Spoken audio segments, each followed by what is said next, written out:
entertain Texas A&M Commerce in this non-conference matchup. We welcome you in here on ESPN with OSU coming off the back of their first conference win at Baylor. Good afternoon, everybody. Dave Saunderson, former professional, Anna Bergel with you. And Anna, these two have never met before. What are we expecting from this game today? Yeah, you mentioned Oklahoma State coming off of their first Big 12 victory at Baylor. So they'll just want to keep that momentum as they prepare for their next conference game against Colorado. And then the Lions, on the other hand, just wanting to prepare for their first conference game this week in the Southland Conference. So both teams with a lot to play for today as they continue and get into conference rhythm. Well, let's have a look at how the Lions have done in their season so far. And in talking to head coach Ashley Gordon, she's in her third season trying to get them into a rhythm as well. They've dealt with some adversity, had some injury, but had a solid 4-1 win against Oral Roberts, a common opponent for the Cowgirls. And then their last game out against Grambling State, they were down 2-0 and were able to fight back to get a tie. So they're looking forward to this game against Oklahoma State to continue to see where they are as they prepare for conference. As for OSU, let's have a look at their season, and we've already mentioned it, the 1-0 win at Baylor. And any Big 12 game on the road or at home is tough, but for Oklahoma State to go into Baylor, a tough environment, this is a great goal by Pineda, her third of the season. So they were able to take care of business, open things the way they want to, and we'll want to build on that here today. Still no goal conceded for Oklahoma State, and there are some more stats as we look at the Baylor game. We are set fair here. It is in the mid-90s. It's going to be hot, and it is. We're set up here for OSU versus Texas A&M Commerce. Welcome back in to the Neil Patterson Stadium. Beautiful afternoon here. Let's have a look at the Texas A&M Commerce team, and you have to go to Hannah Bell with 4 goals. Yeah, and then Ashley Campuzano, another key in that midfield. She has 3 assists, scored 1 goal last game as well. And then Jillian McKenzie in the back with some experience in goal. So this is a veteran team, but they have some opportunity for new players to step into this lineup as well against Oklahoma State. As for the Cowgirls, pretty much the team that the starting 11 that Coach Colin has gone with pretty much every game. The Cowgirls have found some consistency. They have their rotation from players on the bench as well. Logan Heisler has been a big impact up top, scoring goals for the Cowgirls. Pineda scored last time out against Baylor, and then obviously Grace Gordon and those 3 in the back will try to continue their scoreless streak. Let's have a look at who is in charge of today's game, and I can tell you the center referee is Andre Figueiredo, assisted by Rodrigo Albuquerque, Connor Stockton, and the 4th official this afternoon is Keith Beal. We are just about ready for this matchup, and it's difficult, Anna, to know quite what to expect, isn't it? The weather, I said the mid-90s, maybe, you know, we're talking late 80s, 90. It's difficult to know what to expect. As we said in the open, you've got 2 teams here coming from very different positions in the season. Yeah, it is, and Ashley Gordon and the Lions had their first winning season last year in Division I era, so they'll want to build on that this season. Obviously, as you get a look here at Molly Briner for the Cowgirls, and they haven't allowed a goal this season, so that's something they want to maintain and they take pride in, but obviously from an offensive perspective, we'll want to score a lot of goals today. We are away here, and it is playing from right to left on your screens. Texas A&M Commerce, all in that navy blue kit with their gold numbers up against the Cowgirls with their all orange kit this afternoon, with that familiar back 3 of Jeff Roy, Briner and Joseph, and don't forget Grace Gordon, who is yet to concede a goal this season. Here's Briner whacking it forward, looking for Gonda. Gonda just heads it down to Heisler. Those 2 are going to be a handful all afternoon. Here is Heisler now wearing 33, been driven wide. Bin Boydle's behind. Bin Boydle will go the long way around, gets to the byline and wins the first corner of the afternoon. And with Alex Morris on one side and Gracie Bin Boydle on the other one, and it gives the Cowgirls that full width of the field to play, doesn't it? And it does, and they can be really dangerous when isolated on the wings. They have the ability to take on players 1v1, cut inside, good delivery, so a good outlet for Oklahoma State as Loudon Wilson will take this corner for the Cowgirls. Holds the left arm aloft, plants it right under the keeper's nose. There's a header back, comes here to Gonda, who shoots left-footed over the top, and it remains 0-0. Certainly, as we said, looking at the lineups, it's pretty much the starting 11.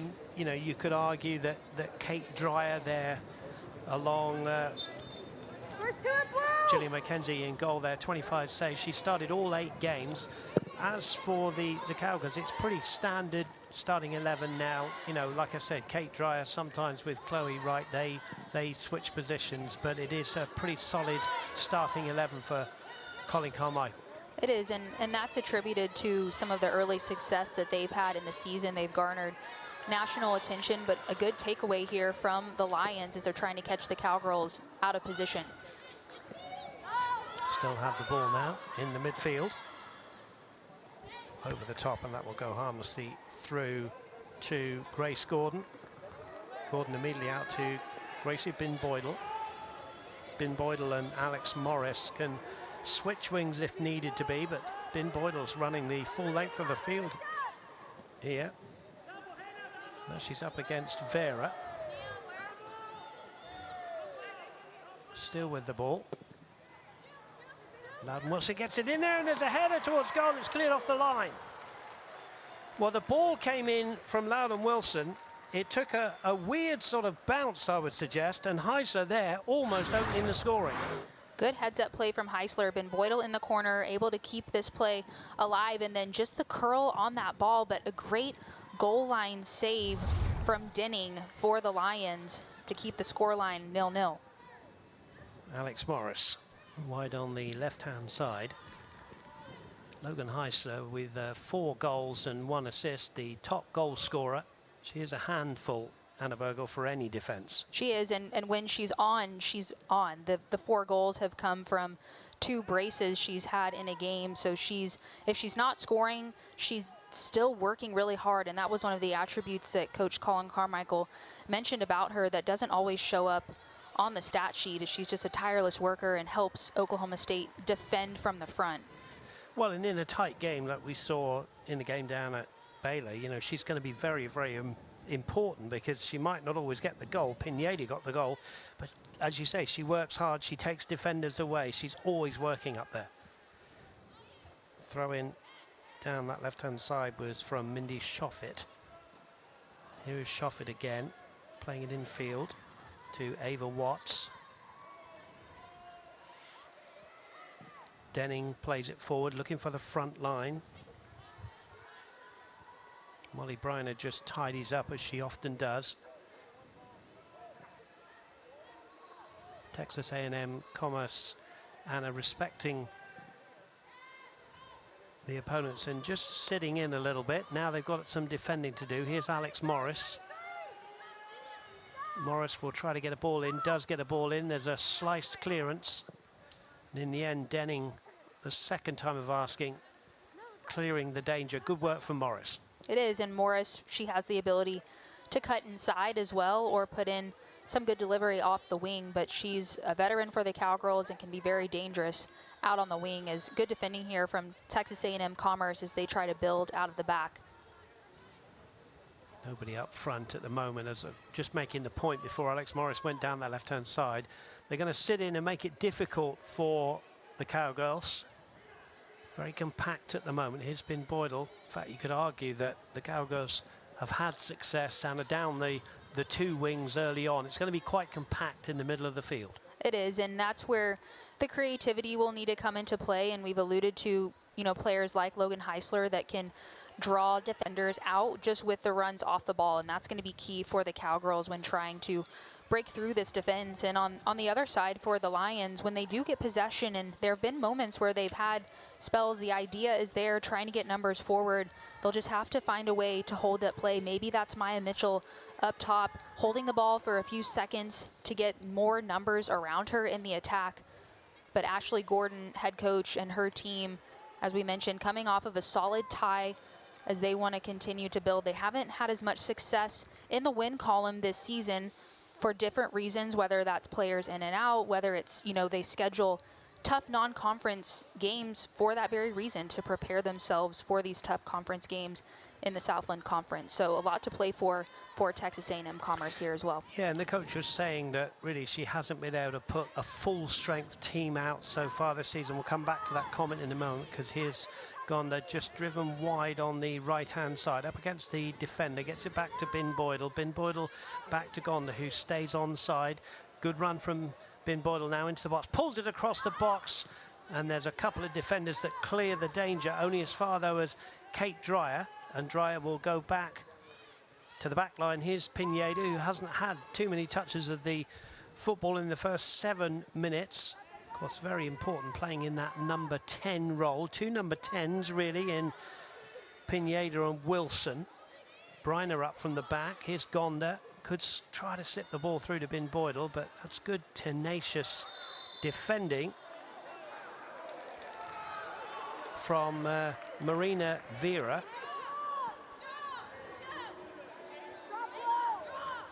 Free kick to the Cowgirls. Let's coach Ashley Gordon, 3rd season, and she was telling us that, and a very experienced coach, if you look at her squad, they're all from the Dallas area, the Texas area, and you know, she's just a really solid coach as the ball comes in and goes out. A good coach. She is, and she has just a lot of relationships that she's been able to build throughout her career. Obviously spent some time at Texas Tech and then Mississippi State, and her experience in FC Dallas has given her just really good exposure to some top talent in that Dallas metro area that she's able to bring into this Texas A&M conference team. And in talking to her, there's a lot of value in that, because the players, through whether various coaches that they've had or players that have experienced teammates that have gone on to play there, they kind of know what they're getting into, and vice versa with Ashley Gordon. She has a history with a ton of these players. So when they buy into this program, they're bought in, they believe in her, she believes in them, and there's a lot of history there, which really brings a unique situation to this Texas A&M Commerce Lions team, where in the age of the transfer portal and you might get players in and out. Ball over the top, goes all the way through to Mackenzie. That's something that coaches are having to be mindful of as they work on their rosters, and something that Ashley Gordon praised about the players that she has brought in. Ashley Gordon, SMU 94 player, 3rd season. Really, the first 2 seasons, she said she had very young teams out there. This is the first season where she's really seeing the fruits of some upperclassmen. It's a ball over the top from Watts. Talking of Ava Watts, and as I look down the roster, everybody's from Texas apart from Ava Watts, who's from Tulsa, Oklahoma, and Melissa Story from Tyne Weir, England. So those two kind of stand out in where they're geographically from in the squad. And Ava Watts also, we talk about the veteran status of this team, but she's one of those younger players, a freshman from just down the road, as you mentioned, that has come in, 1 assist so far on the season, 11 shots, 3 of those on goal, as she's trying to make a name for herself on this Lions team. Ball cleared away, it's 0-0.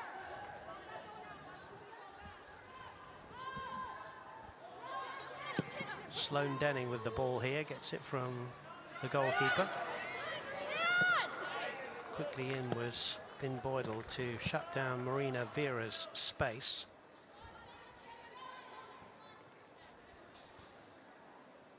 Marina Vera, a senior from Elko, Nevada, so my apologies to her. That's another one that's not from Texas, so there are 3 on the roster.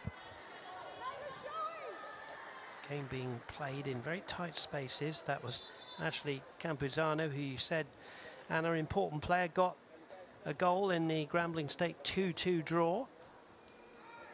A couple of draws for Texas A&M Commerce. They started the season with a 4-1 win over Oral Roberts. Then a 1-0 narrow defeat to UTEP, and then a very highly rated New Mexico State side. Coach Gordon was saying they went down by the odd goal there. And they got the 2-2 draw with North Texas. There's an offside. And then Tarleton, a 1-0 defeat. They went 3 games actually losing run. And then that draw at Grambling State must have felt good, because they came back into that game and, you know, stopped the losses in that 3 losses in a row. And the message to her team she was telling us was they're right there, and they face some adversity, and they understand, you know, kind of the situation that they've been in with players in and out and trying to find some consistency. But they've had some good competition, and they've lost these games or tied by very narrow margins. So that's something to where if you know, turn a couple of those ties into wins, all of a sudden your season looks very different. So they're trying to find a way to manage those games, not give up late goals, and protect leads. So they're very close. They've made a lot of good progress, and so far have defended well here against the Cowgirls in a tough environment at Neil Patterson Stadium. Conference games are plenty to come for them after this. They start next Sunday at UTRGV. Ball into the box, cleared away. 13 minutes gone here at the Neil Patterson Stadium. Gracie Bin-Boydle. Up the right-hand side, looks for Pineda. Cut out well by Campuzano. Bin-Boydle from almost the exact same spot, now into Pineda. Pineda, who got the only goal at Baylor. Ellie Jeffroy does well. Dreyer. Loudon Wilson going back to Jeffroy.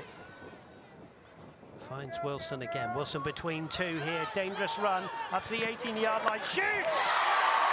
And scores a brilliant goal. She went round defenders. She got to the 18-yard line, and there was only one way that was going to finish, and it was in the back of the net. Loudon Wilson, second goal of the season. It is the Cowgirls 1, Texas A&M Commerce 0. Quite the celebration there, and rightfully so. Loudon Wilson, just a great individual effort from her, working her way through traffic at the top of the box, and an excellent finish with enough power to beat McKenzie. And she's an impact player for this team and has really started to find her rhythm. The assist at Baylor to Pineda, which ultimately went on to be the game-winning goal, and then here to open up the scoring for the Cowgirls. She gets things going here in Stillwater. Jillian McKenzie did get a hand on that, but I think it was just the strength of the shot and the placing out of it that got the goal there. It was, and she has the ability in tight spaces to beat players 1v1, and highly rated by Coach Colin Carmichael, and has said that she's arguably one of the best midfielders in the country. And has had a slower start to this season from a statistics perspective, but has still made a big impact in creating goals and chances for the Cowgirls, but as of late has been much more involved in helping the Cowgirls find points. Chloe Joseph forward up to Gonda. Gonda's on the right-hand side, plenty of blue shirts ahead of her. She slips the ball into Heisler. Good run from Heisler, and a great cross from Heisler. It's going to finish up Alex Morris. Can she get onto her right foot and shoot? She can. Wilson's in there looking for a second. Now the ball's going to come back to Bin-Boydle. And in the end, it's cleared. Anywhere will do. Back from Molly Briner. Bin-Boydle head down again, looking for a decent cross. That's a wonderful tackle from the left back. Bin-Boydle's a handful, but that is a great tackle. Anna Bergel had to get that one right, of course, the defender. Yeah, Kristen Schultz, 1v1, doing a very good job there, moving her feet quickly, not allowing the delivery in. But they're not out of the woods yet. Oklahoma State here in the corner with Pineda. Pineda's gone round 2 to the byline. Can she pull it back? She's going to go all the way herself. Good block from the defender again. I believe it was Schultz. An OSU building from the halfway line. You look at, you know, the back three, you look at Kate Dreyer, who are the sort of glue defensively, Anna, but then you just pick out all of the offensive players. Bin Boydell, Morris, and then the two number 10s, Pineda and Wilson, and then Gonda up front with Heisler. I mean, it's a very attacking lineup, and they're all highly skilled, aren't they? It is, and that's something that Oklahoma State has been able to use to their advantage this season, just with spreading the wealth from goal scorers and players that can create chances, and it's making them very tough to defend throughout this season. And they've had different players step up when needed in tight games. They don't really have that one goal scorer that's going to have, you know, 10 or 15 goals this season. They have multiple players that have the ability to do that, and that's something that head coach Colin Carmichael said he's just pleased with. It's a different dynamic that they have, and it's tough for opponents to defend.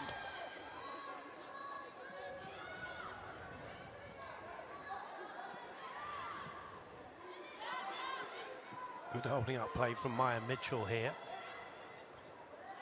Good work in the midfield from Campuzano.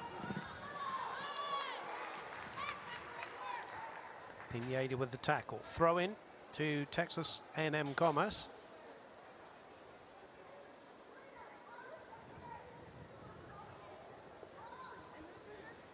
You know, having said my previous comment with all the attacking play from the Cowgirls, I mean, Coach Gordon knows it's going to be a tough afternoon, but they've defended pretty well so far. They've not made it easy for the Cowgirls. No, they haven't. They've done a good job 1v1. They've really tried to limit the clear distribution from the wings, and that's something that the Cowgirls typically like to play. They like to get players wide and in and around the corner, and the Lions have made it more difficult for them to have that freedom. On the other end, you know, Loudon Wilson able to find some of that space in the midfield and create her own space centrally, whereas usually the Cowgirls' attacks can start from the wings. So something that the Lions will have to be aware of and mindful of as they work to defend this Oklahoma State team, but they've had a strong showing so far here in this first half. Morris with the throw-in. To Wilson, Danny Wilson's a busy player. Been fully involved so far. Got the goal. Tackle from behind. Free kick to the visitors. And Gillian McKenzie, the junior, will come out and take this one.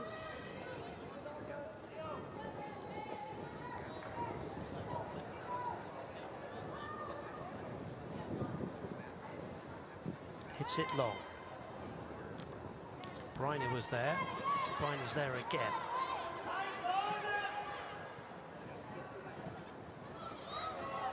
Wanted a handball then, did the visitors. Now they've got the ball here. Can they slip it through? They certainly can. Real chance here. And it was Hannah Bell, the top goal scorer, just didn't get enough on it.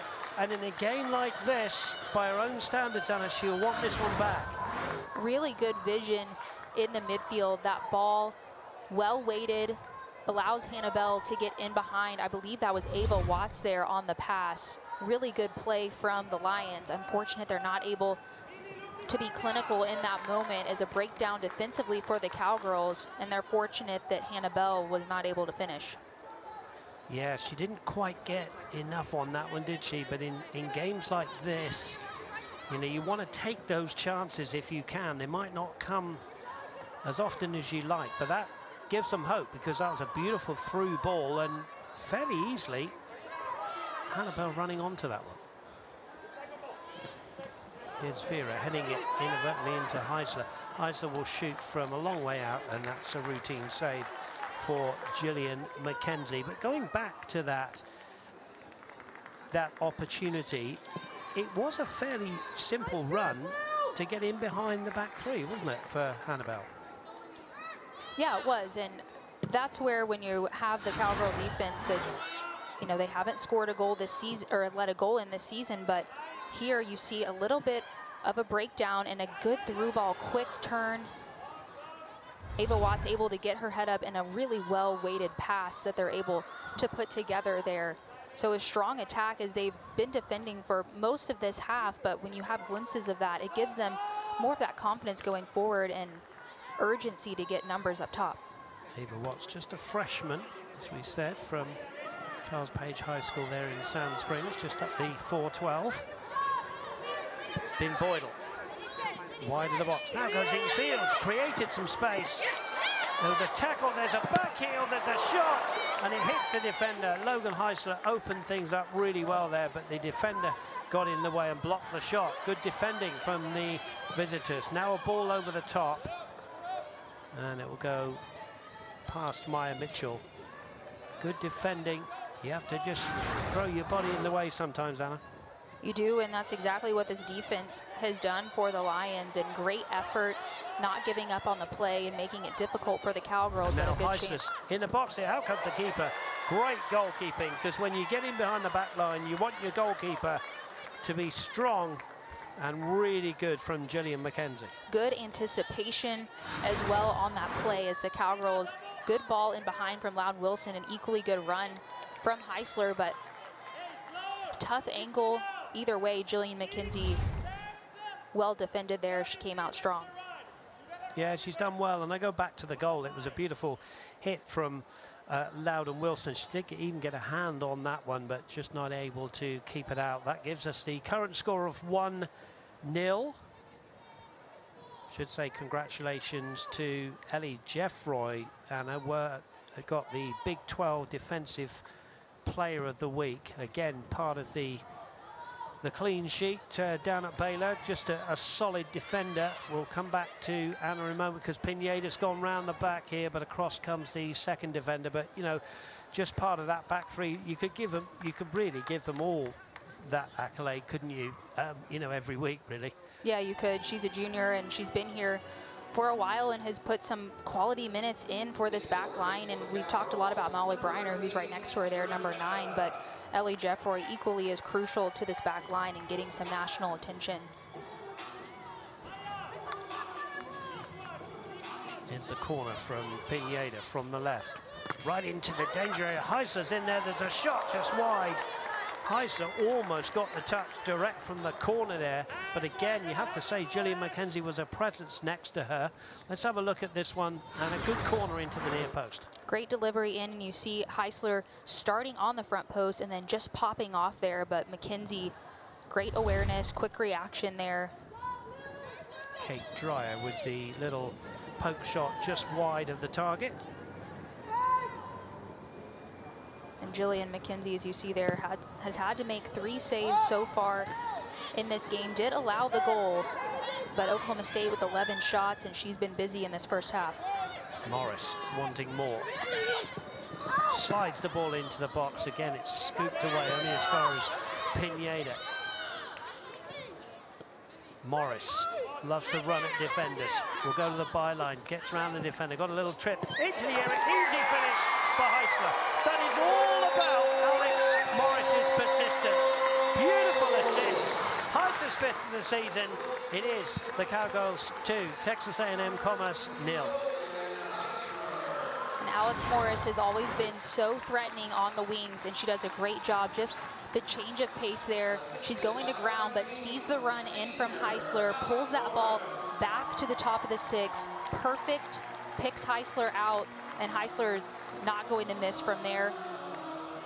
Well, the other thing to say about that, a beautiful assist as Morris there being picked up by the goal scorer, but the little run from Heisler there, as you said, pull it back to the 6. It puts the defenders at 6s and 7s. Just a, what was it, a 2-3 yard run just to get it perfectly on a plate for her. That was really good play from Heisler. And intelligent as well, because a lot of times you'll have forwards crashing into the box, but the awareness from Heisler and Oklahoma State we've seen throughout the season to hold that run back just a bit, allow those defenders to crash defensively, and then you have a bit of space to release your shot. Really well executed from Oklahoma State as they double their lead here.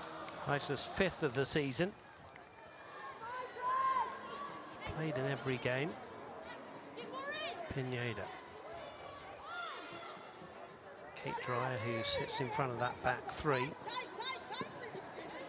Been Boydell wide on the right. Now the ball's up to Gonda. Gonda goes to ground. Free kick to the Cowgirls.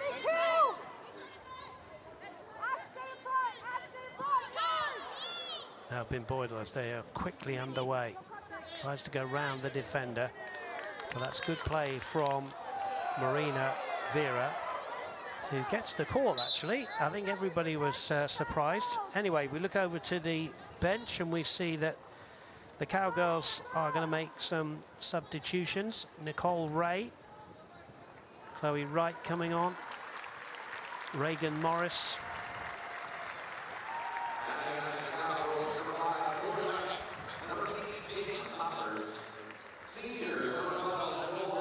and Hopper's the number 8 coming on as well. So plenty of substitutions and a nice kind of a luxury to be able to bring on four subs who would just fit into the system, Anna. We always say that, don't we? They've got to come on and hit the ground running. And that was something throughout the season that head coach Colin Carmichael has mentioned this team has really bought into, because as a player, you want to play all 90 minutes. You want to be on the field as much as you can and make an impact. And this Cowgirl team has bought into the rotation and the system, as the Lions here making some headway in the attacking third, but that ball just not able to find Hannah Bell. Yeah, good work from Ava Watts again, but as you say, didn't get to the front line. Back at the other end now. Here's Reagan Morris, pulls it back, really good ball back. Pineda, good save keeper. Heisler's in there. Now there's another tackle, and the referee's given a penalty. And in fact, he's cancelled it because there's an offside flag. At first, he'd given a penalty for the tackle. There was a flurry of activity. Heisler was in there. Let's just have a look at this. It couldn't have been there. I'm just wondering now in this resulting piece of play, was there another offside? I think she was coming back, wasn't she? Yeah, I think you're exactly right. You see Reagan Morris there started in an offside position and then came back in to meet that ball. So that's what the referee was calling there. Texas A&M Commerce Lions fortunate that that occurred after the penalty kick was called shortly after. And you know me very well, Anna Bergel. I always appreciate good officiating, and that was outstanding from the referee and his assistant, because the referee had given a penalty, the assistant had spotted the offside, and they're not always easy to call when a player's coming back like that. No, they're not. So good communication and awareness from the assistant referee to stay plugged in on that play and limits a potential goal-scoring opportunity for Oklahoma State, but the right call. Montero comes on. Ava Watts has taken a good, well-earned rest.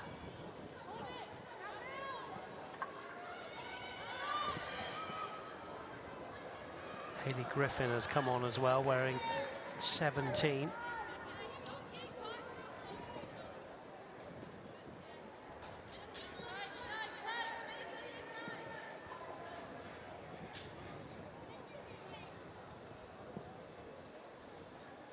Good game.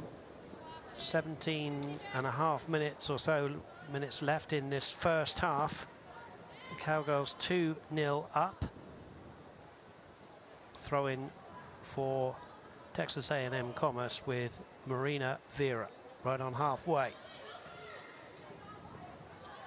Nicole Ray to Pineda.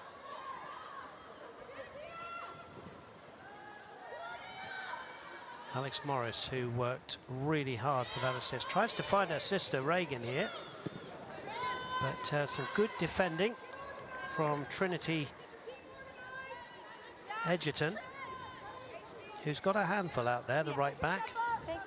She does, and Oklahoma State, with the balls in behind, have forced the Lions to have to turn their backs and run backwards and defend out, so they've done a great job playing it safe in some of those situations and knocking it out for a throw-in and allowing defenders to get back in time.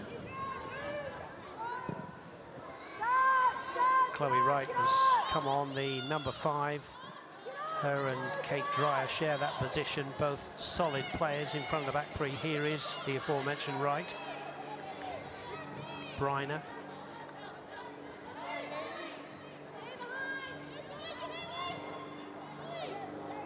Caitlin Hoppers waiting for the ball, trying to get it here on the right-hand side, but Vera again with a good solid header there.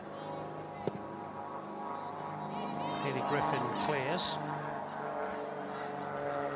Chloe Joseph back to Bryner.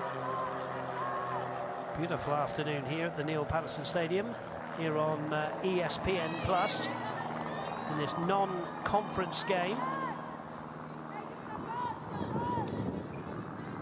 on Senior Day.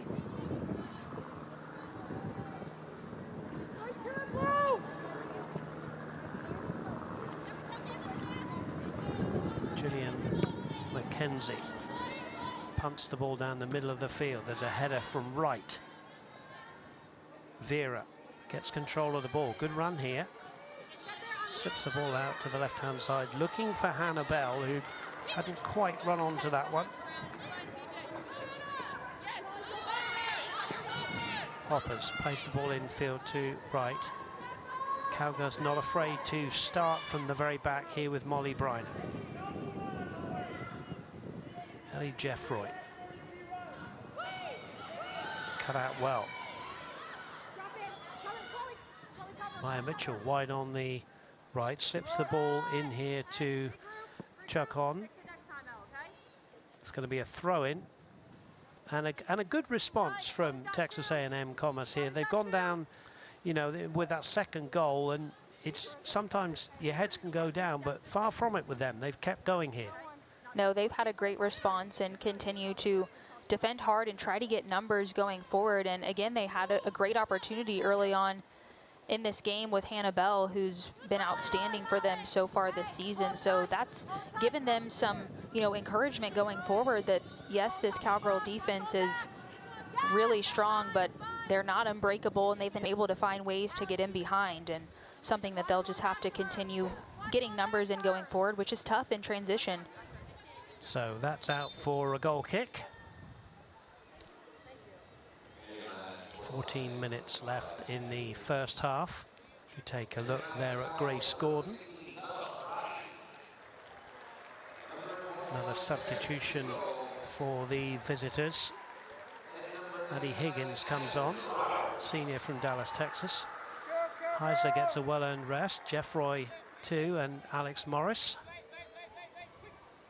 Let's have a look at the Texas A&M Commerce 2023 season recap, Anna. Yeah, and Ashley Gordon, you know, mentioned their first winning season last season in the Division I era, and coming into this season, they were picked second in the Southland Conference and had a good showing last season. They had a couple players. We've talked about Hannah Bell, who had a great opportunity in the first half for them. So a couple of players pointed out by the conference for just the impact that they've made early on in their careers in Division I soccer. And that's something that coming into this season, Ashley Gordon mentioned they had 11 of their starters back. Obviously, some of those in and out with injury, trying to still find some consistency and fill in those gaps heading into conference play, but she's confident they'll be closer to full strength upcoming this season and building off of a really good season last 2023, as you saw there. Annabelle, not surprised she got that accolade as the freshman of the year, a sophomore now. 4 goals this season, 2 in the 4-1 win at ORU. They're in Tulsa. Bella Pierotti has gone up front with Reagan Morris.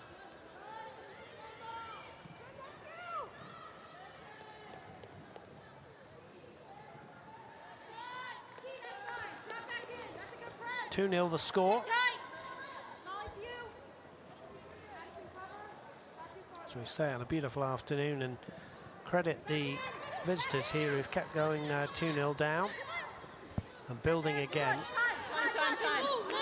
Just not able to connect up front there.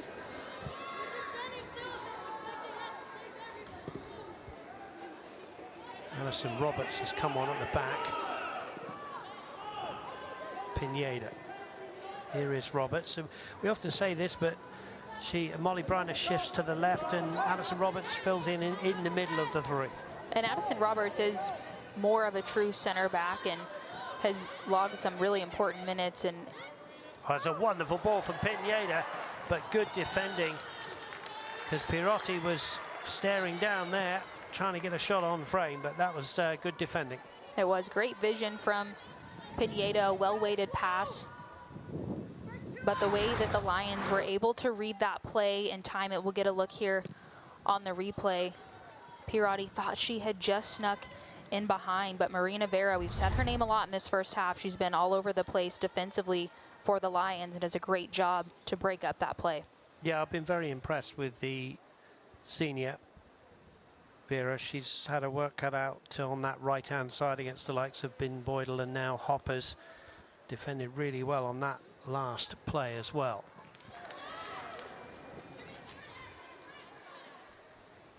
But just going back to Addison Roberts, I mean, as you said, she is a true central defender, but again, it must be wonderful for Colin Carmichael, you know, should he want to change things at the back, another, you know, fourth solid defender there. We'll come back to that in a moment, because talking of solid defensive play, there's Molly Briner. But, you know, she is a fourth central defender that he can call upon. And that's kind of been a theme throughout this season in talking to him, is he has so many solid players that just haven't been able to break in that lineup and get as many minutes because of the depth that Oklahoma State has this season. She's a prime example of that. So some really top players that he has the ability to bring in and know that the level will not drop. It will stay the same, if not rise. And it's contributed to the Cowgirls' success this season. Pirotti back to Hoppers. Good work from Reagan Morris. Her ball is going to stay into Tebow, who puts a wonderful cross in, and there's a header just over the bar from Pineda. Really good work from Tebow down that left-hand side. We saw something similar from Tebow against the Sooners earlier this year. So when she's able to get wide, she has really good delivery, able to pick out Pineda, sticks with the play. You see Pineda hold her hand up as she gets into the box, but just doesn't time that jump the way that she wants to, because that one goes up over the bar. But a good play from Oklahoma State. 9 minutes to go till half-time. Pineda takes a well-earned rest. On comes Sammy Allen. Ball headed forward up to Maya Mitchell. Reagan Morris has got in behind the defence temporarily. Now she goes to the line like her sister for that assist for the last goal, and the referee's given a penalty. The tackle was from Trinity Edgerton, and the referee's given a penalty. And I think the goalkeeper and the coach are dumbfounded by that. See if we can get a replay here. They all thought he'd given a goal kick, and the ref has given a penalty. Let's just have a look to see if there was a trip here. I think I initially saw the referee point to his hand potentially, but we'll see here.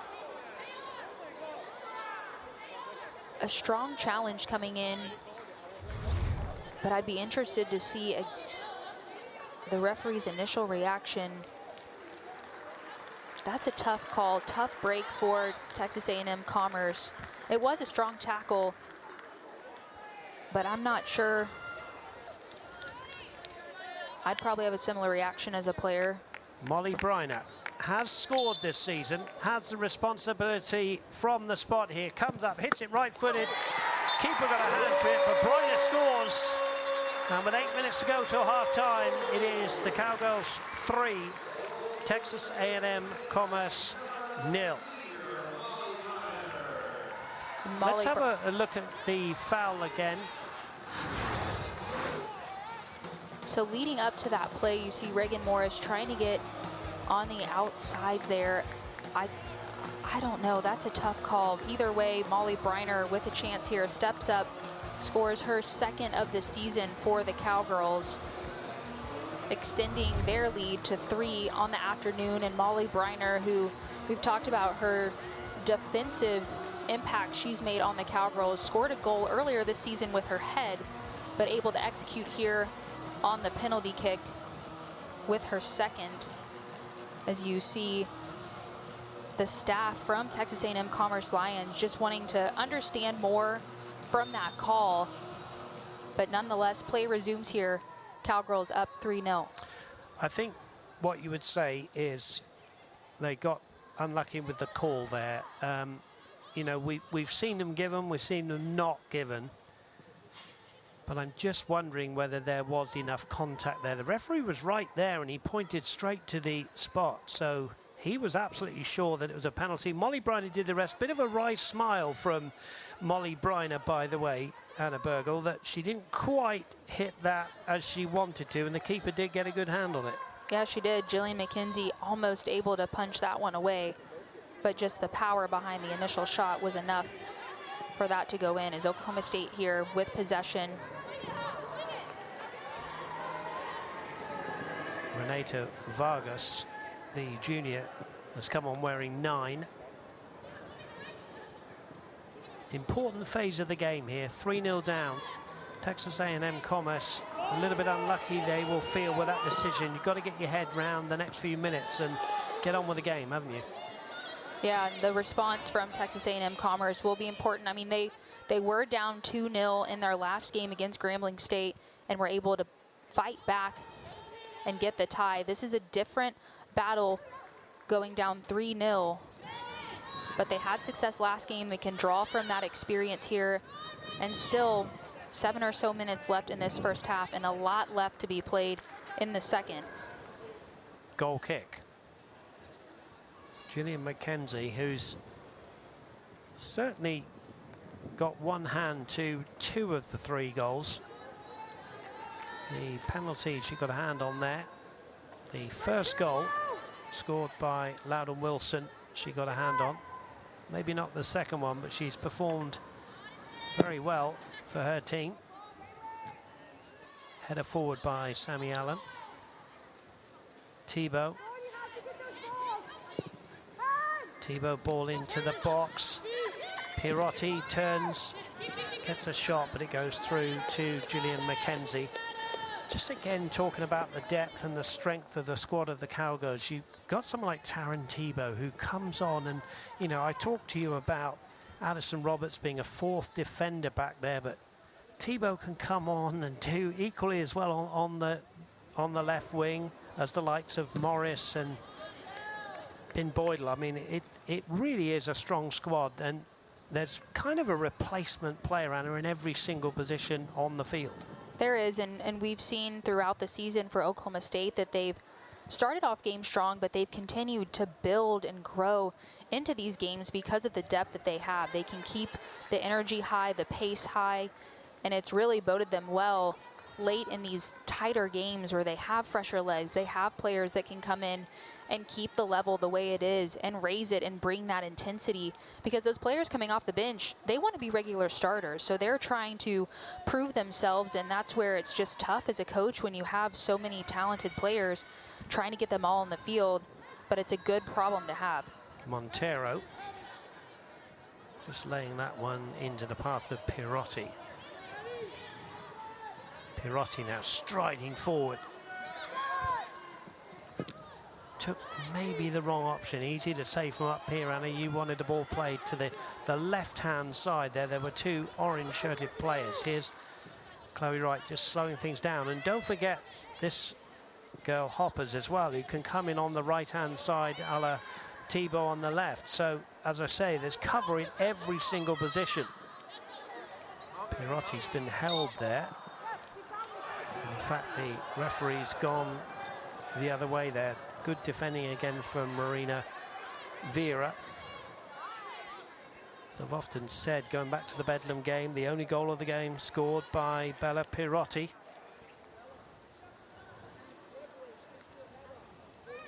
Do you become an instant hero if you score in the Bedlam game? I guess you do, don't you? Around this part, you absolutely do, and able to come up in a clutch moment like that, that will go down for her memory, but also for the school. It's a really neat moment.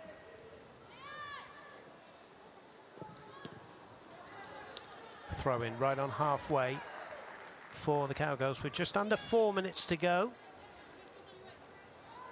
9 shots on goal to the 1 for Texas A&M Commerce. It was Hannah Bell, who didn't quite get it as she would have wanted. But they're working hard.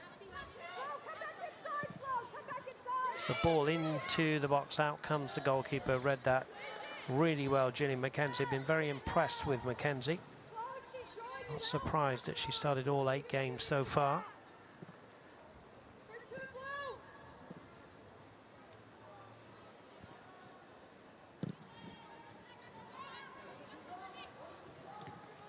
Alison Roberts clearing the ball. That's given away in the midfield. Rolled into the path of Marina Vera. Comes out to the near side to us to Addie Higgins. Higgins has given it away to Nicole Ray. Reagan Morris, just a little touch on there. Couldn't quite get Sammy Allen in as she wanted to. And the ball's going to roll away for a Cowgirls throw.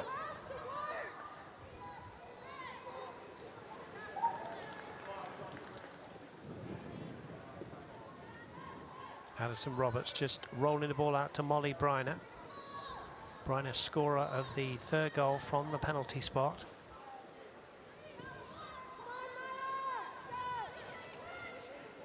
Texas A&M Commerce just really sitting in every player inside their own half as the Cowgirls build from the back. Chloe Joseph, Roberts, Briner. Tebow goes wide on the left-hand side. Briner finds Tebow.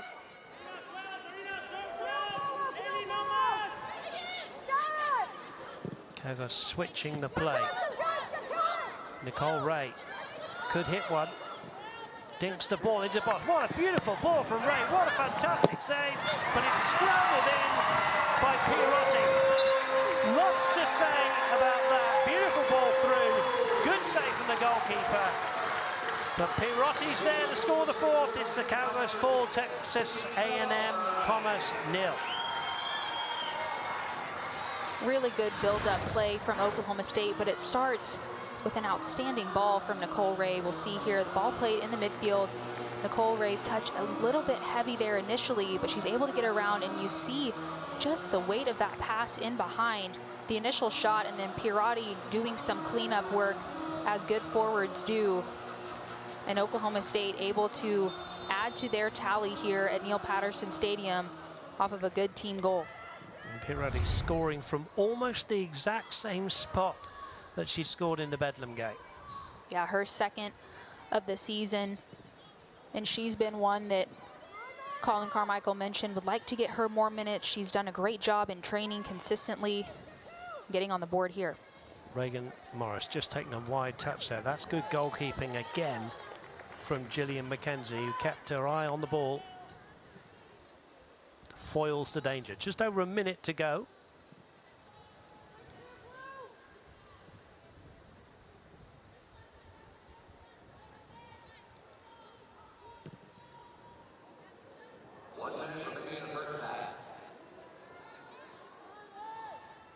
Nicole Ray. She said in the build-up, the first touch from Ray kind of looked as though the ball had got away from her, but she recovered pretty well with the second touch, Anna, and then a beautiful through ball, wasn't it? It really was, and we've seen throughout the season she has great technique in those tight spaces, and her delivery. She can score goals, but great work as Hopper's here trying to do the same on the wing. Hoppers goes on the outside into the box. There's a header down from Reagan Morris. There's a scramble in the box, and in the end it's cleared away only as far as Hoppers again is onside. Brings it back to Morris. Morris gets tackled, then it comes off a defender's shin. It's going to roll harmlessly through to McKenzie, who dives on the ball and will just play out the last few seconds, and the break will come, much needed, I think, for Texas A&M Commerce, who can sit down with Coach Gordon and talk through how they're going to approach the second half. And Anna, different starting points, as we said, coming into this game. Everybody's going to learn from this game, but the Cowgirls fully in control of this game. They are. They had a great first half offensively, able to be clinical in front of goal. Texas A&M Commerce good defensively to start this game, but they'll have to find a way to respond here in the second half and get that next goal. And again, they didn't have as many players coming off of the bench as the Cowgirls do, so as that game continues to develop, the heat and game management will become a factor here in this second half. Much to get through in the halftime show. We'll show you how it all went down in the first half. It's 4-0 to the Cowgirls as we go to break. Listen, 4-0 to the Cowgirls. And Anna, your thoughts on that first half? Yeah, all Oklahoma State from an offensive perspective, 4 different players getting on the score sheet. They continue to make it very difficult for teams to score against them, have yet to give up a goal. Texas A&M Commerce Lions had a lot of effort in that first half, but have some work to do in this second. What do you think their Coach Gordon, will be saying to them right now?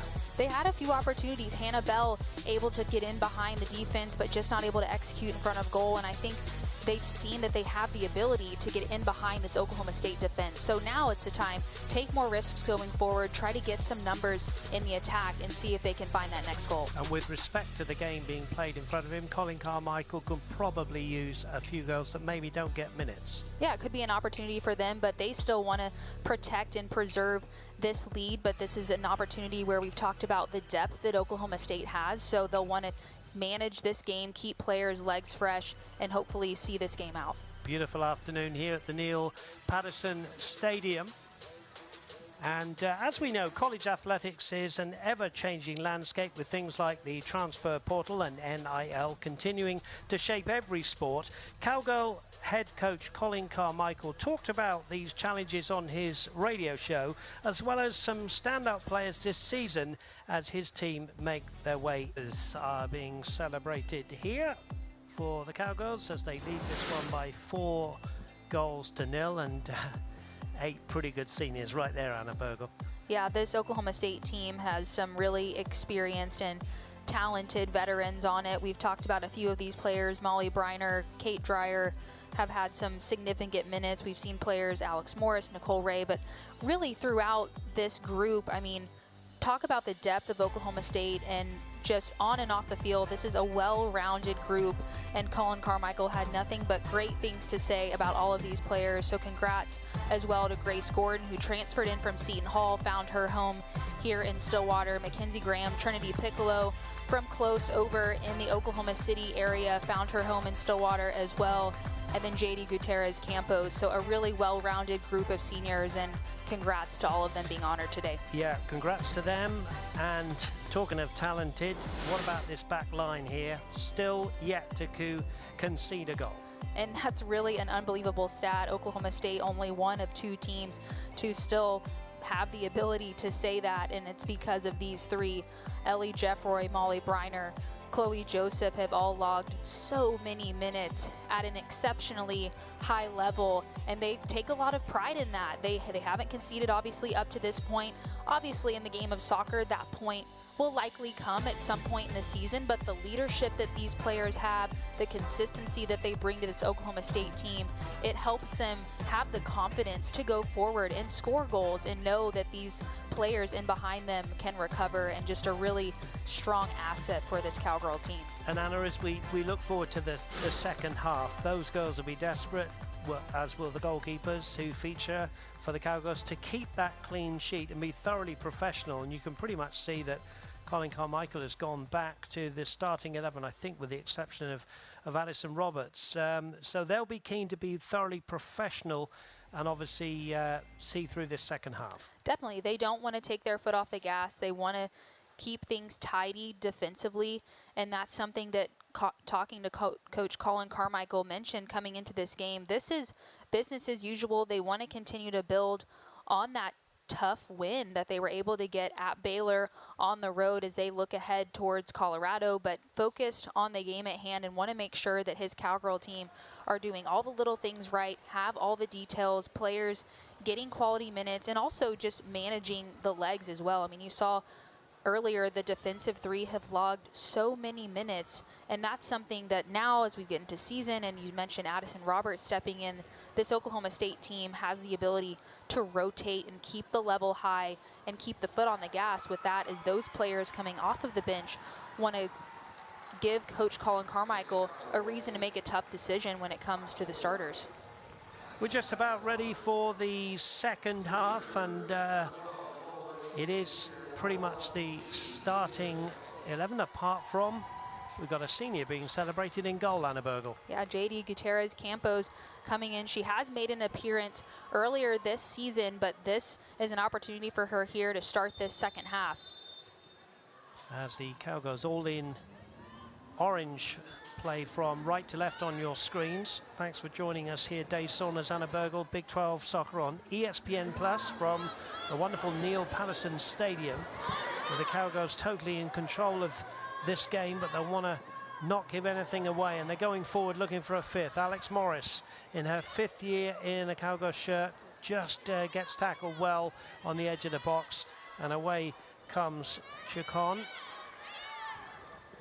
Texas A&M Commerce looking to build here down the right-hand side. Ava Watts, who, to me, Anna, is a good player and still only a freshman, and she has put herself about, and she's got some skill, and I think she'll be important when it comes to the Texas A&M Commerce conference play.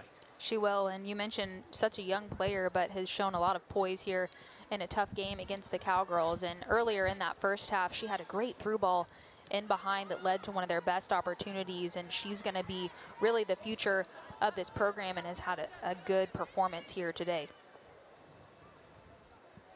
Just going back to JD Gutierrez Campos coming in goal on senior day. It's always difficult, isn't it, when you're the backup goalie or you're the third goalie. You know, they've got 3 listed.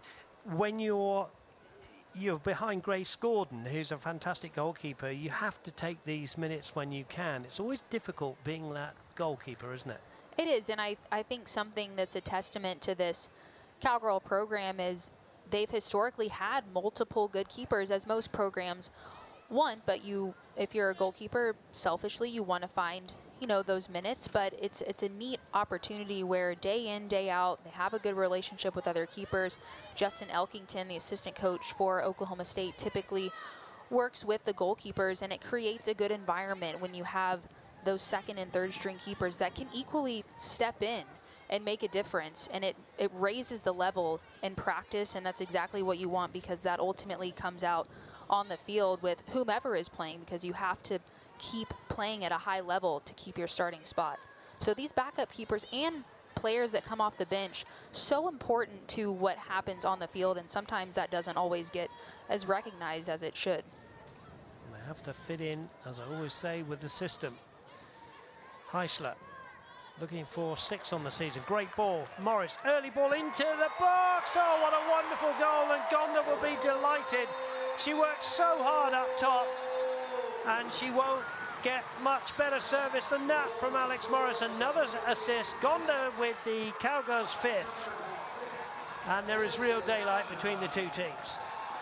This was a really well-worked team goal from Oklahoma State. This ball from Heisler, great out to Alex Morris, and Alex Morris opts for the one-time pass across because she sees the run from Gonda, who's getting into the attack, sticking with the play, and a great one-time finish. This is what you draw up in practice. This is what you want to bring on to the field in game play, and Oklahoma State able to do that here.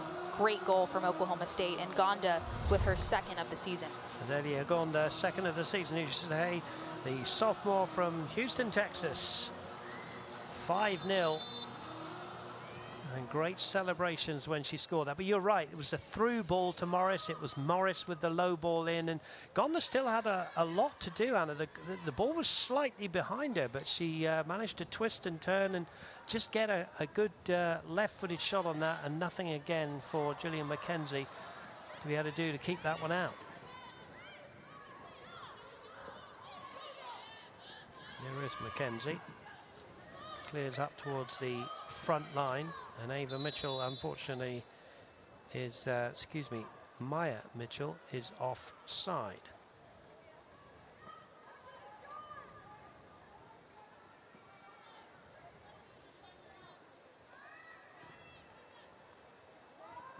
Alison Roberts to Pineda. Latest goal scorer Gonda, dispossessed there, but tries to win it back. Pineda rolls it out to Joseph. in Boydell. Bearing down on goal, tries to go the long way round Vera. Vera gets a good tackle. I've been really impressed with Marina Vera. She sticks to her task and she's very difficult to get round, isn't she? She is. She's done a great job 1v1, and some defenders in those positions would dive in, but she's been pretty smart throughout this game, moving her feet quickly, knocking the ball out for a corner kick here. But this Texas A&M Commerce defense with some work to do. Set play. 6 orange-shirted players go into the box, and Molly Briner got a free header and heads it over. She has one so far this season with her head. Obviously scored the penalty kick earlier in this match. You get a good look. Great service in, but you cannot leave Molly Briner unmarked as she almost takes advantage. Just not able to put this one on frame. Goal kick up towards the halfway line. Nicole Ray's battling away for the Cowgirls. Here's Morris, latest assister in this game. Heisler was tackled but doesn't want to give it up. Throw in. Sloan Denning from Flower Mound, Texas with the throw there. Wonderful piece of skill from Chacon. Maya Mitchell into the box. Addison Roberts with the clearance, kept in by Morris. Good play from Maya Mitchell, who's leading the line. Anna went out wide on the right. Decent ball in as well. Here's Pineda. Morris. Chloe Wright. Bin Boydell working her way down that right. Steps in field now. Up to Gonda. Gonda can put in Heisler. Pineda's on the far post. Heisler, round one, round two. Heisler hits the defender and spins nicely into the arms of Gillian McKenzie. Heisler with a bit of space there. I think if she would have had the opportunity to pick her head up, she had a few runners in square in Pineda. But another great opportunity for the Cowgirls. Well worked again. Ben Boydell did a great job on the wing. Ball laid off nicely to Chloe Wright. Heisler, furthest Cowgirl forward, brings in Nicole Ray. Ray, good ball into the box, and it just eludes Gonda. Back across, and I think it'll be a corner to the Cowgirls. Wonderful play from Nicole Ray. Looked like there was no way she was going to get that ball in, but she certainly did. She had a really nice assist in the first half, and her delivery here again, near perfect. Gonda just misses it there, but very dangerous ball into the box. And another corner kick opportunity. Nicole Ray will take this one as well. She's had a few with some really good service into the box. Nicole Ray raised both arms aloft.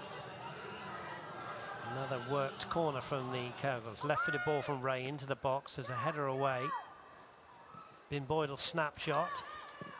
Now belted away, anywhere will do. Here's Chloe Joseph, the last Cowgirl back. She dumps it back towards the 18-yard line. Good header down from Trinity Edgerton. And Morris has stolen this one away for the Cowgirls. Could go all the way herself. Does shoot, hits the defender. And it's gone for a corner, and I think if it hadn't have hit the defender, it might have been a shot on target, Anna Burgle. And that shows you how quickly this Cowgirl State team can move in transition off of a turnover. Alex Morris does a great job here, sticking with the play. And as soon as she wins that ball, immediately drives forward, forcing Texas A&M Commerce to drop back very quickly, able to get the deflection off of her shot. I think you're right, that one heading on frame, and the corner kick here for the Cowgirls. Bin Boydell curls a shot. It has a dummy in there as well, but it went all the way through to Gillian McKenzie.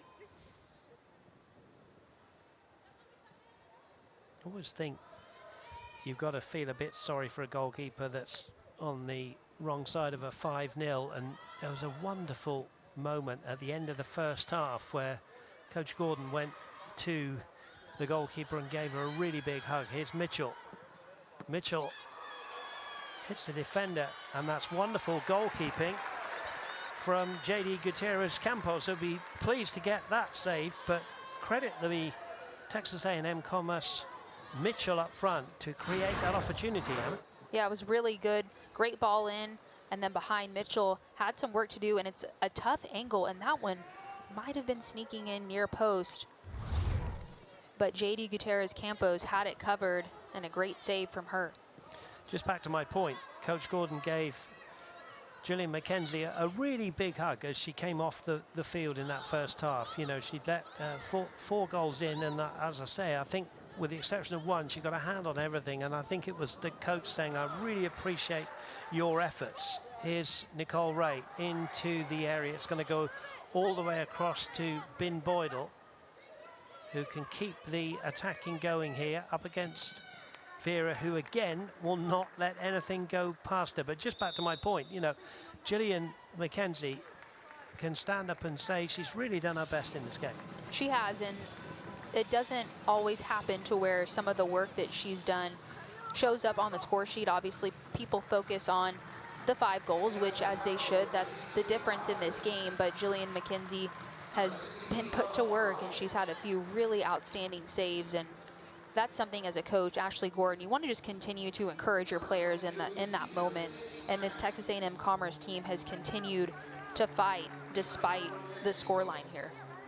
Kenzie, who came into this game with 25 saves. A whole host of substitutions we'll tell you about. Here's the corner from Ray into the far post. There's a fist away by McKenzie, who was under pressure. Be a corner on the left-hand side now. And at the moment, no Cowgirl going across to take the corner. I think Nicole Ray has to run the full width of the field. And then Hopper says, don't worry, I'll go and take this one from the left-hand side. 5 orange-shirted Cowgirls inside now the 6-yard box. We know where this ball is going. Right into that 6-yard box. There's a header away. Tebow was fighting for that one. Pierotti. And belted away by Texas A&M Commerce. Throw in then to the Cowgirls. Going to be taken by Taryn Tebow. Ray gets it back from Tebow. Ball stayed in, says the assistant. Ray round one, slips it down the left-hand side to Heisler. Ray makes a forward run into the box. Heisler towards goal. Oh, it's a wonderful save. We're right behind that one. The bend on the shot was very, very good. And in fact, it's hit the bar, says the assistant. That caught me out. I thought that was a wonderful save, but I think it's hit the bar. Again, Heisler has shown how dangerous she can be in the final third, and really good strike. And that one does come off the top of the crossbar. She gets all of that one from distance, but just doesn't dip down in time. Great effort from Heisler. The younger eyes of the referee. I'm glad he's out there and not me, Annabelle. Here is Hoppers. It did look like a fantastic save, didn't it? But I think, to be fair, she would have been there, the goalkeeper, if it had just been below the bar. But it's a great strike from Heisler, who wants more today. Here's Pierotti.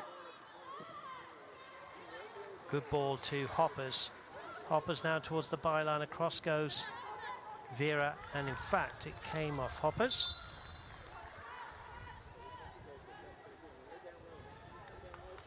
Kenzie Graham has come on for the Cowgirls in the back line, getting her first minutes. There's the swap between Kate Dreyer and Chloe Wright.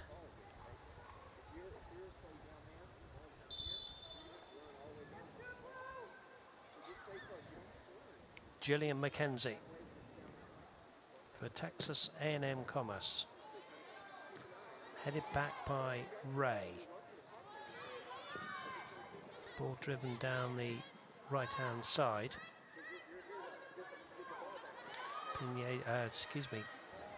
Heisler here with the ball.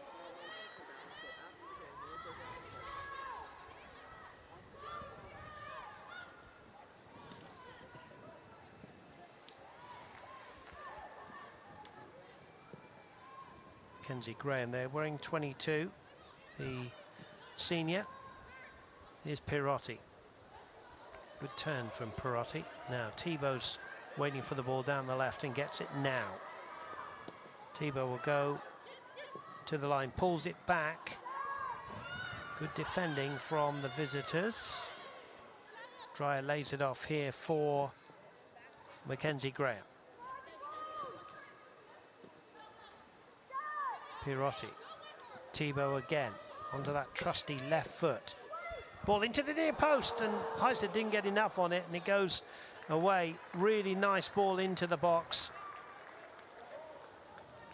And it was nearly a sixth.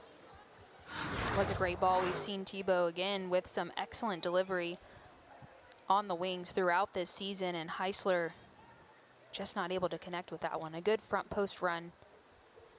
And again, Oklahoma State continuing to find some success on the wings, and the delivery into the box has been pretty good.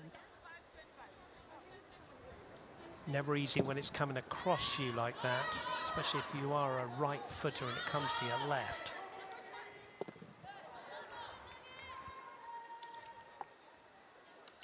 Sloan Dunning there, the clearance. Wins the throw-in.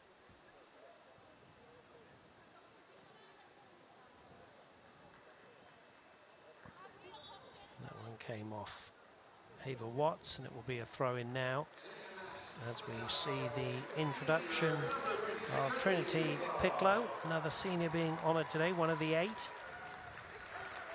So a fairly unfamiliar looking back three now of Picklow, Roberts and Graham. Heisler. Logan Heisler running down the left-hand side up against 2. Logan Heisler's one of those coach's dreams that, you know, she just doesn't want to come off the field, does she? No, she doesn't. She keeps the energy high. She has just a natural ability to know where the goal is at all times, and the work rate off the ball as well. You never see her stop running. I do feel a bit for Coach Gordon and the Texas A&M Commerce squad. They have got several injuries, and she was saying that some girls weren't even able to travel. So it's a fairly small squad, isn't it? When you see the other team warming up, what is it, 6 players down there, including 2 goalkeepers, it's a little bit tough to take sometimes. Here's Thibault. Good defending. As Thibault's ball came into the box.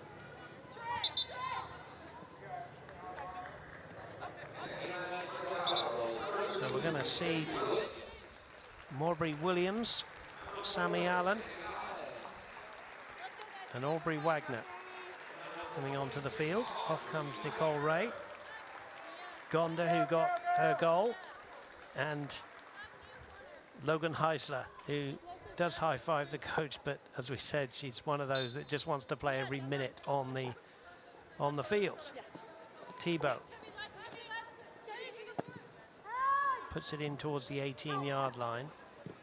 Vera clears up towards Mitchell. Mitchell's dispossessed by Addison Roberts. Thibault will start again. Graham. Picklow out wide on the right.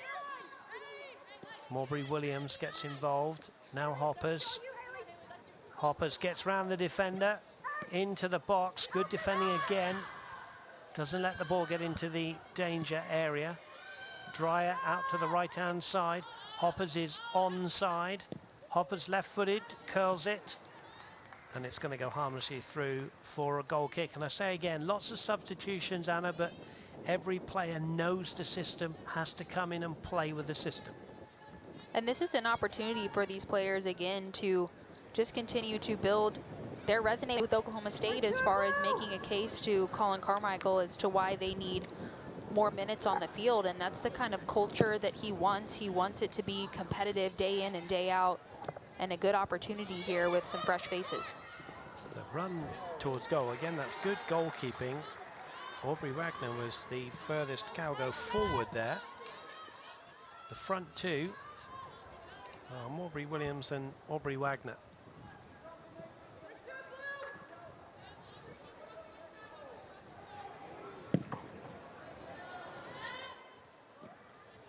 footsteps. Pirotti.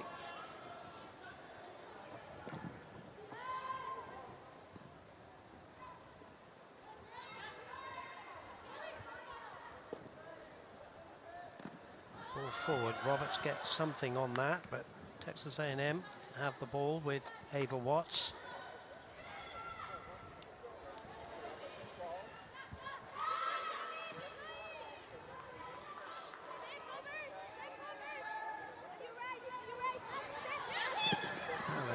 A shot, and again goalkeeper gets in behind it. The shot was from Vera, and credit Texas A&M Commerce here, Anna. They're still going forward, they're getting shots off, but they're still trying hard in this game.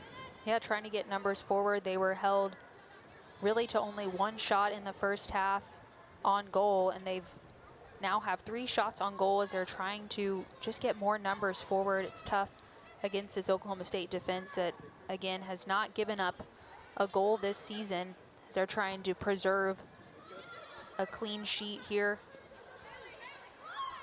Wagner with Denning. Wagner's done well. Wagner pulls it back. There's a shot under the bar. That was a really good ball into the box, and in the end, the shot was just over the bar from Sammy Allen. And Sammy Allen with an assist so far in this game, trying to get on the score sheet here, but you see her just leaning back there as that one rises over. She wants that one back. But a great opportunity again for Oklahoma State, and well worked on the wing. Header forward from Pirotti. Ball bounces. Wagner's in there again. Shoots, scores!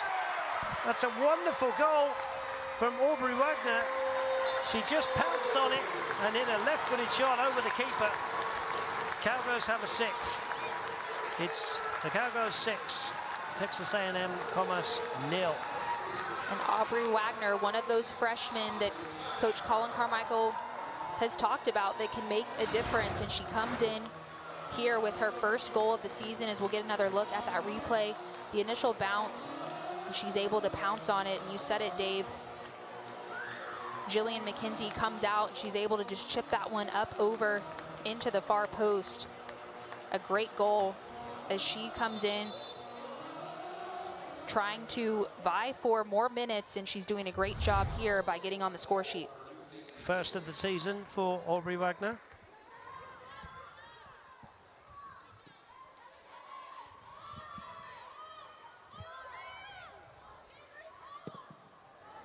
Jillian McKenzie clears, flicked on. Good header in the back line from Trinity Edgerton, who started at right back, has now gone to centre back. Free kick for the visitors, going to be taken by Jillian McKenzie.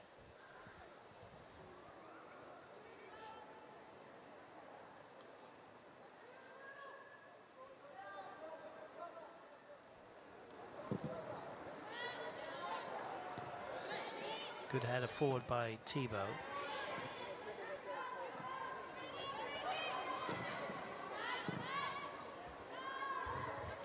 We can see that Texas A&M Commerce are a battling side. They're up against it here with Allen. Allen tries to pull it back to Aubrey Wagner there. Throw in for Tebow. They're a battling side, aren't they? And you can see that they could well be successful in conference play.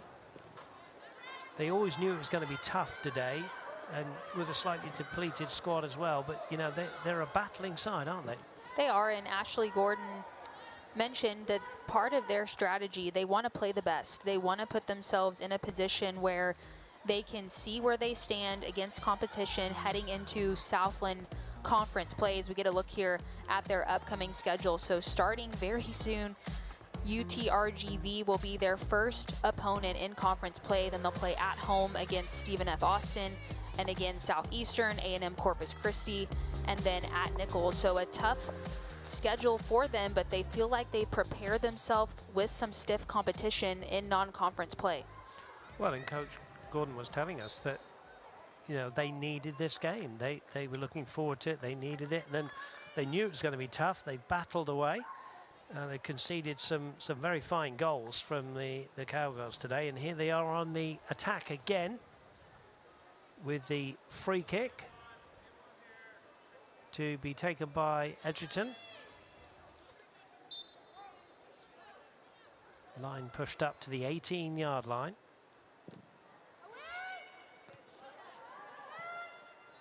Good header away from Graham. Now the ball down that right-hand side.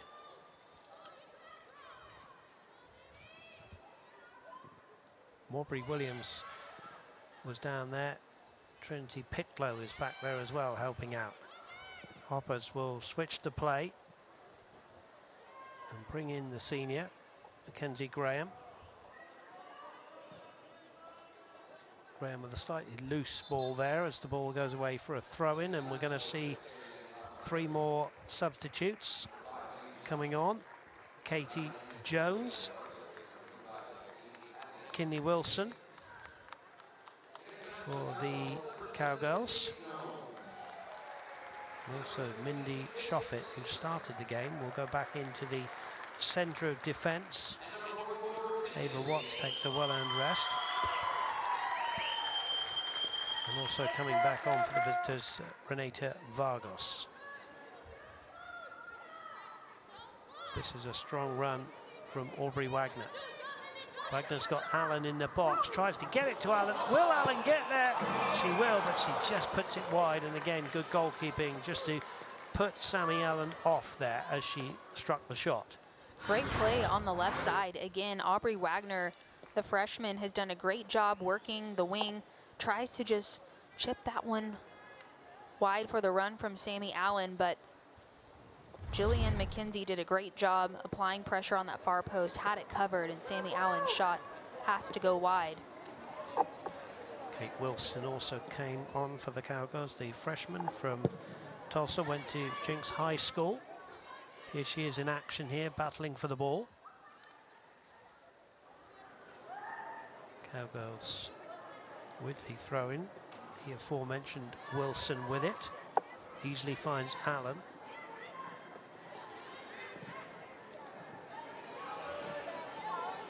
Katie Jones steps in.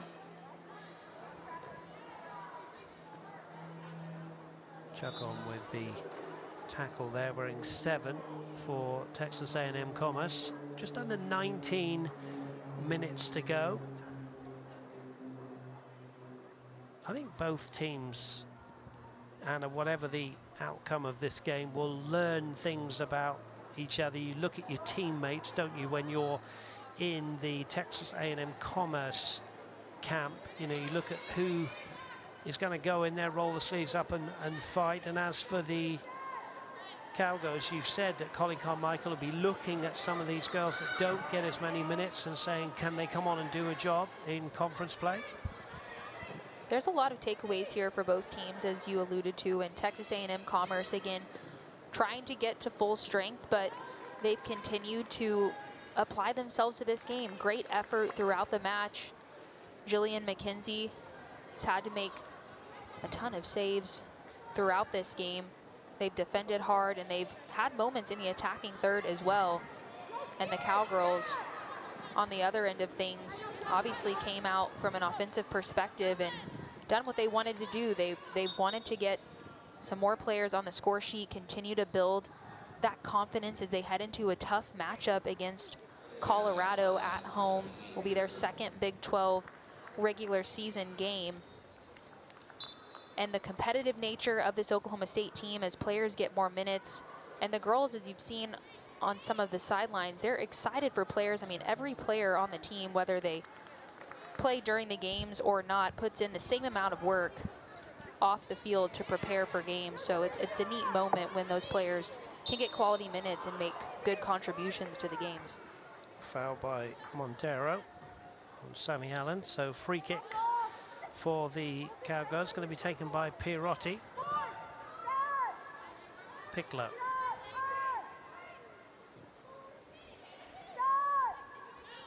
Katie Jones with the ball in the midfield. Slides it out wide to Kate Wilson. Wilson to Wagner. Wilson again, doesn't get enough on that one. Pirotti's going to tidy up here for the girls all in orange, the Cowgirls, who, looking back to Thursday, had a fine 1-0 win at Baylor. And it wasn't a sort of get the goal and park the bus, was it, Anna? It was a, you know, they had other chances to score, and Colin Carmichael was telling us that, you know, he would have dearly wanted a second or a third, but it didn't come. But it was a good performance, wasn't it? It was a good quality game between those two programs, and Baylor has a really good team, and Oklahoma State able to go into a tough environment and get the result on the road. As we get a look here at their upcoming schedule, obviously today against Texas A&M Commerce, and then this will be a tough battle against Colorado at home, also ranked within the top 25, and then Texas Tech, who head coach Ashley Gordon at Texas A&M Commerce spent some time there, so some familiarity from that perspective, and then at BYU and at Utah. And the Big 12, the strength of the conference just continues to grow. BYU will be a tough battle, and that's why they've tried to schedule tough non-conference games, and the win at Baylor was so impactful as they look ahead towards these games. Here's the free kick, headed away. Cowgirls waiting to swap their goalkeeper for a third time. And just looking at the next opponents, Colorado, you said it's going to be a tough game. I'm looking at the series history. The Cowgirls have only won 4 times and have lost 11. There's been 2 draws, but it is going to be a tough game here on Thursday. It really will be, and Colorado trying to make a name for themselves in the Big 12 conference as well. And, you know, we talk a lot about the weather, which oddly enough, you know, in Oklahoma, it can be very hot, but from Colorado's perspective, they're used to the high altitude, so they'll come into a situation like this where they might feel a bit fresher, and so that's something that the Cowgirls will have to come out and really bring the energy against a quality side. Reagan Morris.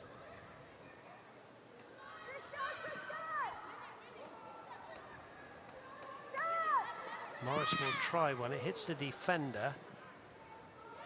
There's a good battle in the midfield, won by Texas A&M Commerce. Good skill there, and now they're coming forward again with Vargas. Vargas looks ahead of her, tried to slip it in there to Bell. Good play from the visitors, Anna. It is, and you're starting to see them try to connect a bit more, runs in behind. And again, the effort that they've had throughout this game, it's tough to defend for so long and then find that extra 5% to find your way into the attacking third and get numbers in and around you. And they're doing a good job here. Mindy Shoffett will take this throw as Texas A&M Commerce trying to find an answer here offensively. Good throw into the box. Bounces around. Cleared away. Morbury Williams slipping that one through to Reagan Morris. Out comes the keeper, and again read it very, very well, did Jillian McKenzie. Oklahoma State was in behind there. A good pass, and Jillian McKenzie anticipated that very well. As we'll see a couple more substitutions here for Oklahoma State. Third goalkeeper, Logan Marks, the freshman, will come in. Sammy Allen has done well. Pirotti comes back on. Logan Marks, 6 feet tall, a freshman from Richmond, Virginia.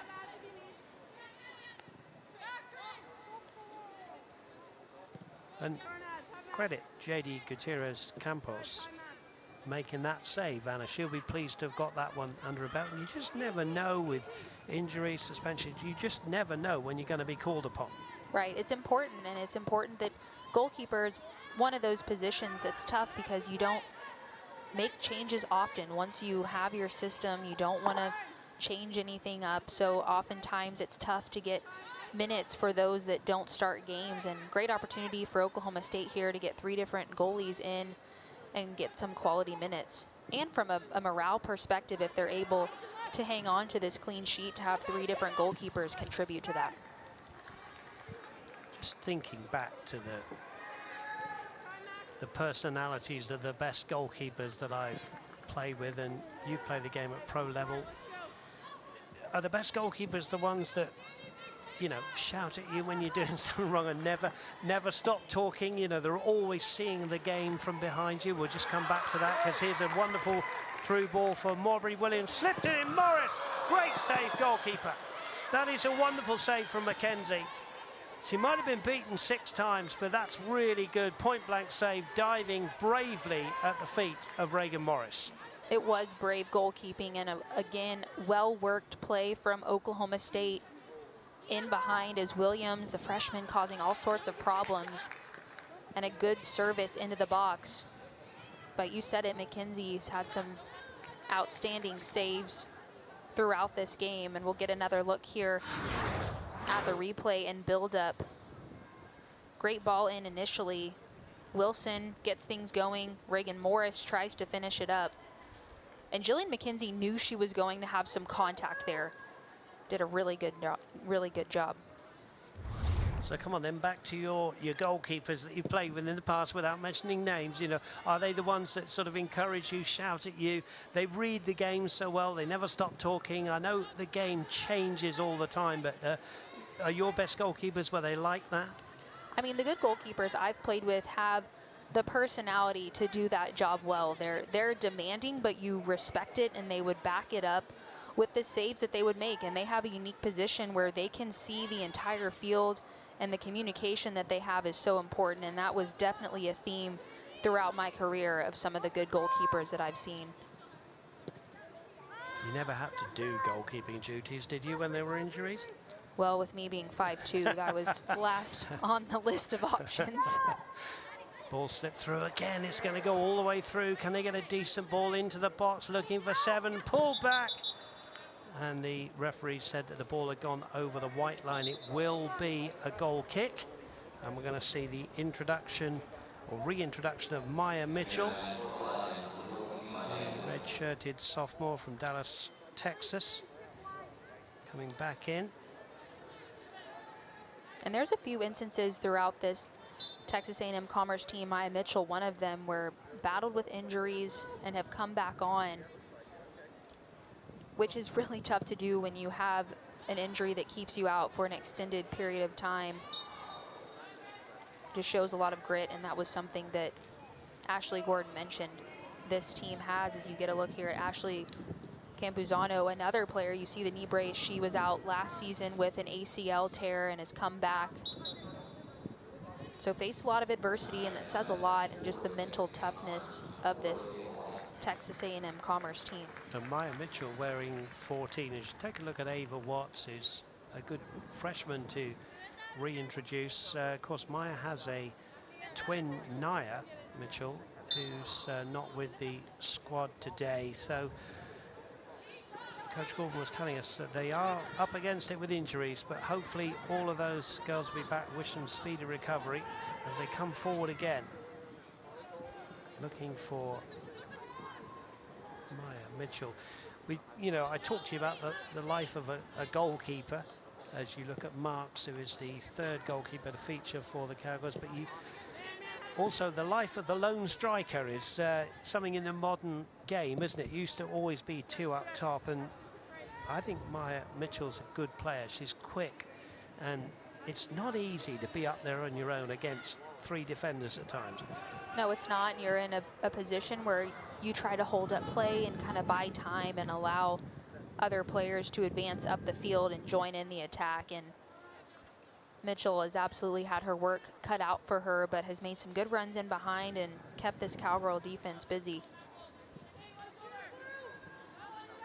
Jillian McKenzie, 7 minutes left. Both teams will finish this one and get ready for conference play.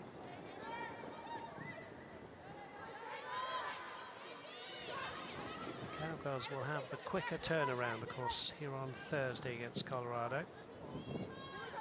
And again, important that players like Loudon Wilson and Annie Roberts and Ada, you know, get useful, sort of restful minutes now and are not having a feature for the rest of the afternoon. So they've got to get themselves ready for this game on Thursday, haven't they? And that's where this has been a collective team effort from Oklahoma State, because it gives those high-minute players an opportunity to rest, and Coach Colin Carmichael and his staff just trying to manage this game, manage the minutes and injuries, as well as they want to continue to build their national resume. They missed out on the NCAA tournament last year. They already have a win so far this season against a top 10 opponent in Nebraska earlier in the season on the road. So that was a convincing win, and it got them some national attention, and they've been able to stay in that top 25 for a few weeks now, and they'll want to stay there. And the game against Colorado coming up will be a big one when it comes to their resume. Aubrey Williams was trying to get the ball in. Now it comes to Aubrey Wagner. The ball does come in this time. There's a run towards the ball from Kate Wilson. And then there's a foul. Reagan Morris has won the free kick, takes it quickly. I'm not sure that Kate Wilson was quite ready for that.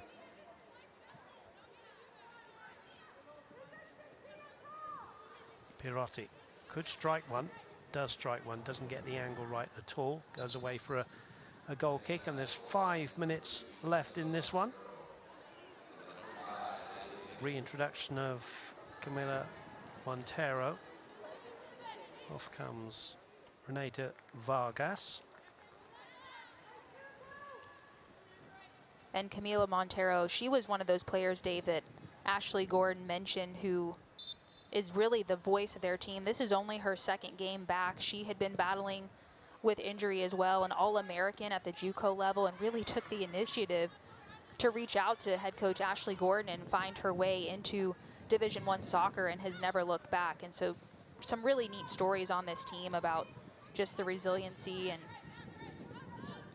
the grit of these players to come back from injury, and had a really successful season last season in the Southland Conference. And just things haven't gone their way so far in this season, but with an opportunity to really start fresh in the Southland Conference and take what they've learned in these non-conference games and try to apply it. And we enjoyed talking to Coach Gordon, who's been around, you know, a long time, fully involved with SC Dallas, and she reminded us there are 4 schools within a 60-mile radius of Dallas. So, you know, the best players are highly sought after, aren't they? They really are, but it's a neat situation where, with her network in the Dallas area, as we've talked about, where players kind of have a background with her, she has a background with them, and there's a lot of players on this team and really throughout the conference, which makes it neat in these parts of the country where they've played against each other. They have respect for each other growing up, and now some of them find themselves on the same team, and there's a few instances of that. Lexi Lee out for Oklahoma State, but had some teammates that she grew up playing with on this Texas A&M Commerce Lions team, and it's a neat dynamic that head coach Gordon has brought to this squad. Ball being brought forward, played through, cut out. Coach Gordon also telling us that when she was with Texas Tech in 07, that was her first memory of OSU, and she thought it was around about 2011 that she was last here. Of course, it was a totally different stadium, but she obviously knew Colin Carmichael very well, great respect for each other. So a foul in the middle.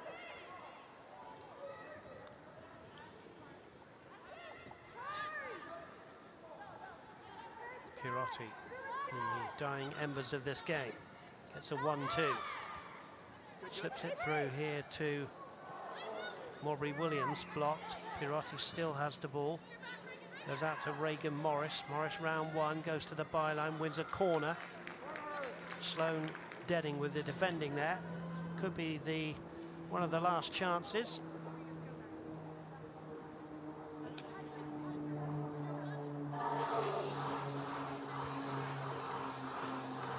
Corner kick with the Cowgirls leading by 6-0.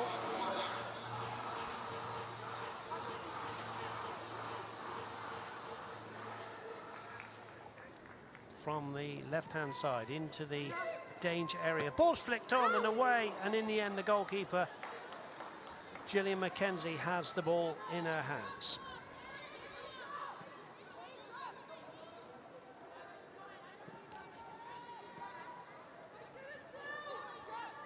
(23 goals for the Cowgirls since the win at Nebraska. 2-0 back on August the 15th. Reagan Morris will hold it up again in the front line. Gets fouled in the process. Referee plays the advantage. Just over a minute to go.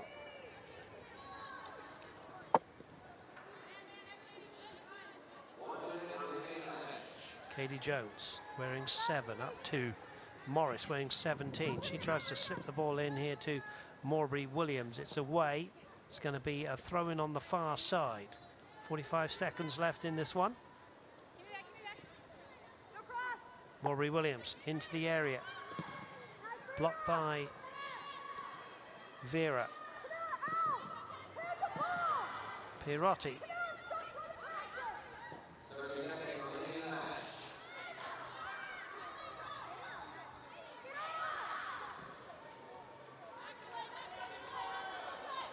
Forward they come one last time. Texas A&M Commerce. Alison Roberts is there, but so's Mitchell. There's a foul, and there's a few seconds left, and I don't know if there'll be a chance to take the free kick here. And the Cowgirls will come out with a comprehensive 6-0 win here. And they will both dust themselves down, both of these teams, and get ready for conference play. Colorado in town. Look at that start to the season, Anna Bergel, for the Cowgirls. And they've continued their defensive success, have yet to allow a goal. This is their longest unbeaten streak as well since 2019. So they'll just want to continue again to build on that 23-0 goal differential. And I think what stands out to me when looking at this is we've talked about them spreading the wealth, but 11 different Cowgirls have scored. So they bring the energy and they're threatening from all angles on the field. As you get a look there at Grace Gordon, who's been a big part of the success defensively for Oklahoma State as the clean sheet continues, and they'll look ahead towards Colorado. Yeah, Colorado it is up next, and for Texas A&M Commerce, despite the fact they've lost, they will learn from this game. Thank you so much. Plenty of smiles as plenty of girls got minutes here for the Cowgirls. They win this one by 6-0. Thank you so much to Anna Bergel. Thanks to our team. We will see you here on ESPN Plus on Thursday for Colorado. It finished here. Texas A&M Commerce 0. The Cowgirls 6.